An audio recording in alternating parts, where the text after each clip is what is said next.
Vamos agora falar de hérnia de disco? Vamos sim. Agora são 9h40. Chegou a hora mais uma vez do Itatiaia Saúde, dessa vez com o médico, ele que é ortopedista, o doutor Daniel Oliveira. Bom dia, doutor. Bom dia, Patrícia. Bom dia, Cir. É um prazer estar aqui de novo. Alegria, nossa. Um assunto tão polêmico, né? Tanta pessoa sofrendo disso e querendo ter um pouquinho mais de informação. Vamos ver o que a gente pode ajudar. O que é essa hérnia de disco, doutor?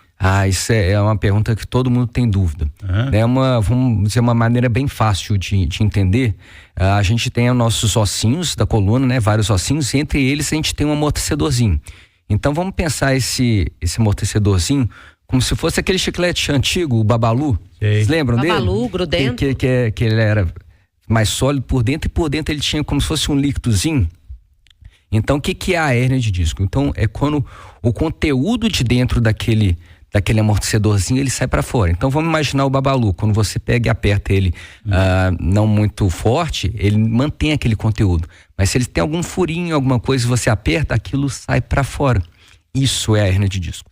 E qual que é o problema? A gente está falando de uma estrutura que está muito próxima das raízes nervosas e da medula. Então, se esse conteúdo ele sai para fora em direção a essas estruturas neurais, ela pode levar a uma compressão dessas estruturas, levando a dor, muitas vezes irradiada, né, na cervical vai para os braços, na lombar vai para as pernas, perda de força, perda de sensibilidade, alguns casos até bem graves que exigem cirurgias de emergência, né? Então é muito uma dor crônica, doutor? Ele é uma dor aguda normalmente, tá? Porque ele, de uma hora para outra, ele sai esse conteúdo para fora, então de forma mais repentina aumenta uma dor muito intensa. Então, é claro que tem pessoas que têm hérnias de disco há muito tempo, e aí a gente vai estar numa situação de uma dor crônica, mas o começo dela é agudo. A solução é operar? Não, a solução só em 20%, só 2 de cada 10 pacientes que precisam de fazer uma cirurgia. 80% a gente consegue melhorar com tratamento medicamentoso, fisioterapia, mudanças de hábitos diários, né? A indicação da gente fazer uma cirurgia é só em casos graves, que são 3 situações. Primeiro, se tem uma perda de força e uma perda de sensibilidade muito intensa.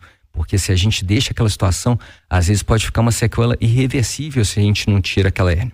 Uma segunda situação é se a pessoa está com uma dor incontrolável. Imagina, se a gente dá mesmo medicamentos potentes, analgésicos potentes, se ela continua com muita dor, a gente tem que fazer uma cirurgia para poder aliviar a dor daquele paciente. E a terceira situação, que encaixa aí os 20%, é quando a gente tem uma falha do tratamento conservador. A gente persiste com o tratamento por mais de 2 meses e a pessoa não melhora. Então, nesses casos, a gente pega e indica finalmente fazer um procedimento cirúrgico. Eu sei que a dor é insuportável. É bem intensa. Eu sei que já convivi com pessoas com esse problema que foi barra. E só melhorou depois da operação. Muito limitante. Nós temos perguntas aqui, o nosso ouvinte internauta Adriano está no YouTube, um abraço para ele, que é de Mário Campos. Alô, Mário Campos. E ele pergunta: doutor Daniel, quais são as causas mais comuns para a hérnia de disco? Consigo evitar? Adriano, excelente pergunta. A gente tem várias causas, né? Muitas vezes existe uma predisposição genética. Então é muito comum a gente ver numa mesma família acontecendo isso de forma mais comum, mas é claro que a gente tendo atividades físicas que fortaleçam a nossa musculatura que envolve a coluna, a musculatura do core, isso é um fator de proteção contra excessos de carga ali naquele disco que possam fazer ele deslocar. E ter postura também.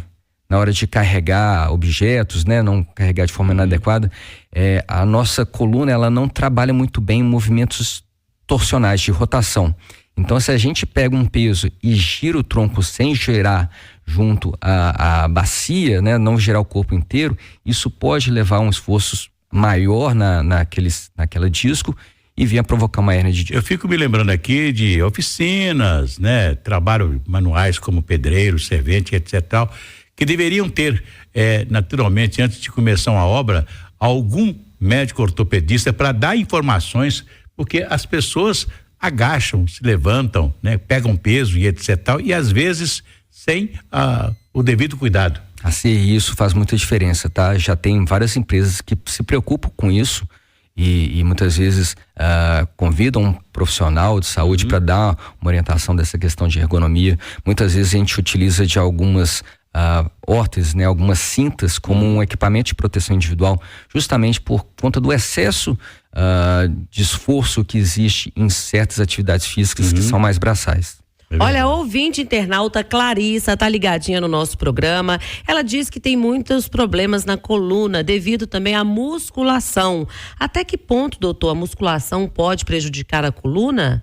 Qualquer atividade física que você não tenha uma orientação correta daquilo, de como executar de forma segura, ela pode ser prejudicial. Então, por exemplo, muitas pessoas condenam o CrossFit. O CrossFit, se ele for muito bem orientado, muito bem executado, ele não tem maiores problemas, né? Carregar muito peso, aqueles levantamentos terra, se você executar aquilo, principalmente fazer uma preparação do seu corpo para aquilo e executar de forma correta, ele não é um problema. Na verdade, ele vai fortalecer ainda mais a musculatura da coluna e te prevenir de ter lesões. Mas, claro, executar o movimento de forma correta. E aí o profissional educador físico é muito aliado nosso. Eu gostaria de ver o CrossFit ser, naturalmente,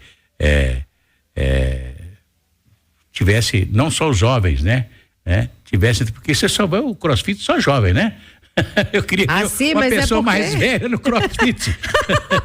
Aqui, deixa eu te contar. Meu querido, o CrossFit quase acabou comigo. Deixa eu te falar, vou abrir uma pausa aqui, doutor, pra contar isso. Fui acompanhar meu jovem filho de 17 anos, que pega peso, faz e tal. Achei que eu era atleta, querido. Eles sobem, descem e tal. Eu só... Eu fico olhando que a pessoa do CrossFit correndo, fazendo assim, não tem e puxa mais peso. Velho, só os jovens, só eles que não, mas olha, eu vou te falar. É isso aí.